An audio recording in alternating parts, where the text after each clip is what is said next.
आज का पाठ संत पैतरुस का पहला पत्र अध्याय 5 वाक्य संख्या 5 से 14 तक। और तुम नवयुवकों अध्यक्षों की अधीनता स्वीकार करो।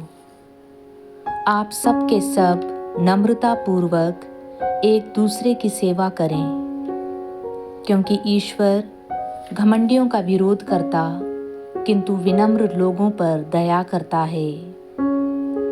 आप शक्तिशाली ईश्वर के सामने विनम्र बने रहें, जिससे वह आपको उपयुक्त समय में ऊपर उठाए।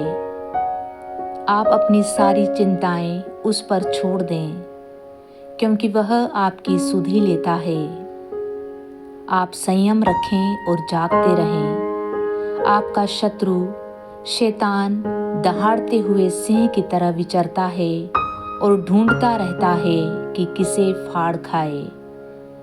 आप विश्वास में दृढ़ होकर उसका सामना करें। आप जानते हैं कि संसार भर में आपके भाई भी इस प्रकार का दुख भोग रहे हैं। ईश्वर ने, जो संपूर्ण अनुग्रह का स्रोत है, आप लोगों को मसीह द्वारा अपनी शाश्वत महिमा का भागी बनने के लिए बुलाया।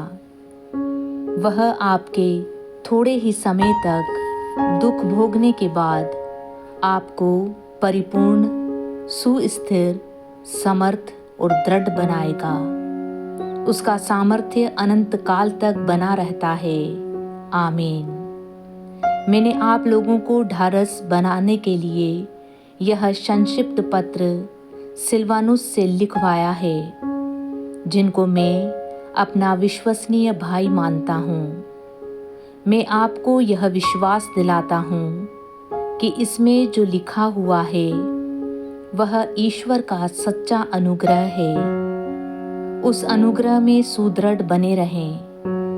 बाबुल की कलीसिया के सदस्य, जो आपकी तरह ही ईश्वर के कृपा पात्र हैं, और मेरा पुत्र मार्कुस आप लोगों को नमस्कार कहते हैं। प्रेम के चुंबन से एक दूसरे का अभिवादन करें। मसीह के सच्चे भक्तों, आप सबको शांति।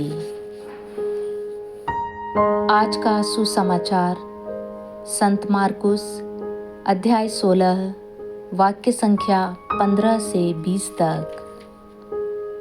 इसके बाद ईसा ने उनसे कहा, संसार के कोने कोने में जाकर सारी सृष्टि को सुसमाचार सुनाओ। जो विश्वास करेगा और बपतिस्मा ग्रहण करेगा उसे मुक्ति मिलेगी। जो विश्वास नहीं करेगा वह दोषी ठहराया जाएगा। विश्वास करने वाले ये चमत्कार दिखाया करेंगे। वे मेरा नाम लेकर अबदूतों को निकालेंगे, नवीन भाषाएं बोलेंगे और सांपों को उठा लेंगे। यदि वे विष पिएंगे तो उससे उन्हें कोई हानि नहीं होगी। वे रोगियों पर हाथ रखेंगे और रोगी स्वस्थ हो जाएंगे। प्रभु ईसा अपने शिष्यों से बातें करने के बाद स्वर्ग में आरोहित कर लिए गए और ईश्वर के दाहिने विराजमान हो गए।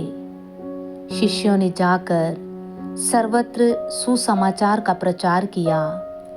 प्रभु उनकी सहायता करते रहे और साथ साथ घटित होने वाले चमत्कारों द्वारा उनकी शिक्षा को प्रमाणित करते रहे।